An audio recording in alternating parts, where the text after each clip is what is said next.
Hello everybody, I am Chris9017, and here's my car. Yeah, this is what I drive.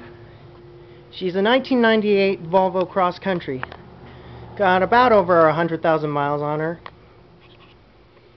Yeah, and I just brought her back from the wash down.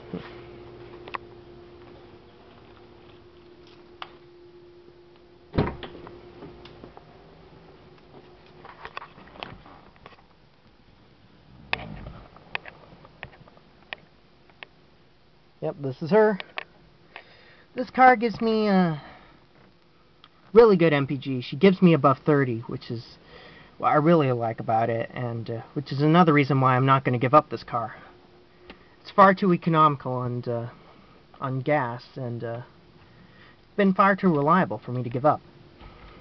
I was given this car when I was 17, once after I got my driver's license. My mom bought this car in '98, and it was actually one of the very first Volvo cross countries to ever come to San Francisco. Yeah, I'll show the engine.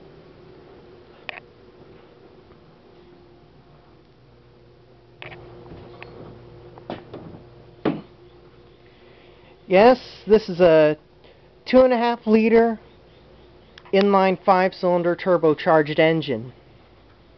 It's got about 205 horsepower and a top speed of 126 miles an hour. Remove the limiter, then it can probably go to 130 or above 130 to 135.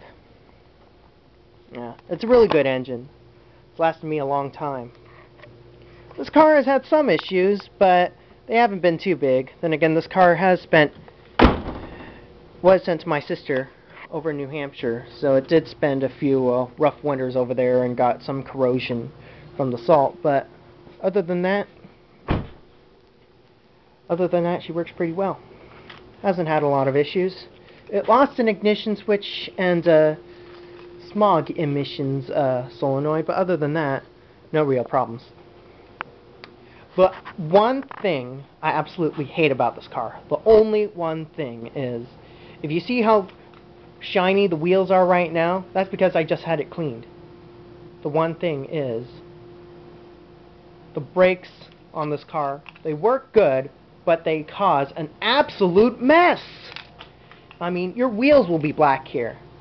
And that is another reason why I'm planning to convert to carbon ceramic brakes, because normal brakes will just mess up your rims. Oh man. Oy, oy, oy. And this car goes through its brakes about once a year.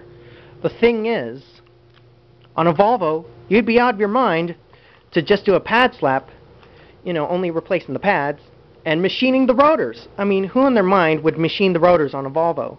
By the time, you know, the pad's worn off, the rotors are already too thin. So it would be foolish and dangerous to try to machine the rotors. So it's expensive to do a brake job on this car.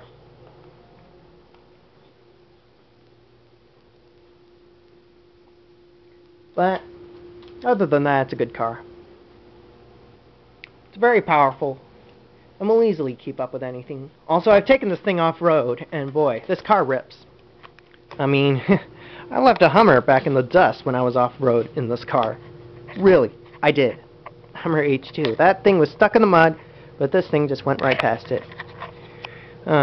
Apart from a 2.5 liter inline 5 engine, it uses 2 differentials in the front. One normal, along with a limited slip right next to it for the all-wheel drive system. A viscous coupling in the front, along with a propeller drive shaft, a viscous coupling in the rear, along with a rear limited slip differential, which is also known as a Halidex as well. The Halidex works by, it's pretty much mostly an all-wheel drive, but if it senses any kind of wheel slip, pretty much the limited slip would activate and decrease your amount of slip. Oh yeah, this is my car. I'll start her up for you.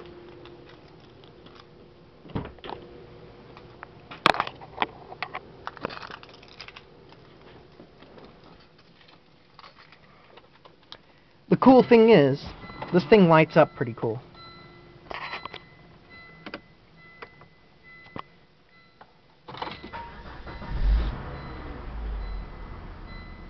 Yeah, I know, I need to service the car. Yeah, the service light is on. My e-brake light is on. Also, the computer needs to be reset for my trunk. And my fog lamps are on. But that's part of the coolness when driving this car. I like the way the dash lights up. It's pretty cool.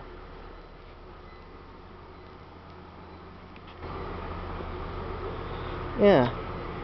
That's pretty much the front of the car. It all lit up. Yeah. I'm 21 now, so I've been driving this car for, let's see, since 2006, almost 4 years. So yeah, I've had my license for 4 years, and I started learning how to drive when I was 15. So that's, let's see, 15 into 21. That's 6 years. 6 years I've been driving.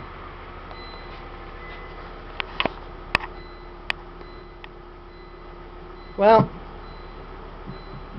never given up this car, but when I do get married and have a family, my partner's car would also be a Volvo. This car has been involved in an accident where it hit a rock, a huge rock. We were up in Lake Tahoe, the car was fully packed. We literally had our groceries on our lap, and we hit this huge car when my dad thinks it's a pile of clothes. And I literally thought the car was good for nothing but scrap. And I was worried because I thought I was going to lose it, because this was my car. But no, we didn't. The car was fixed within under 2 weeks, and we got it up and running right after the accident. Which goes to show how tough Volvos really are and how impossible they are to destroy. I mean, you could think of several ways to destroy this thing, but it'll take a lot to destroy a Volvo.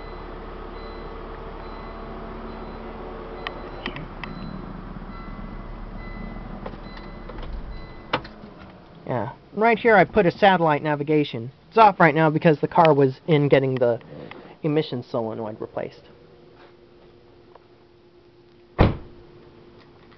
Well, there you have it.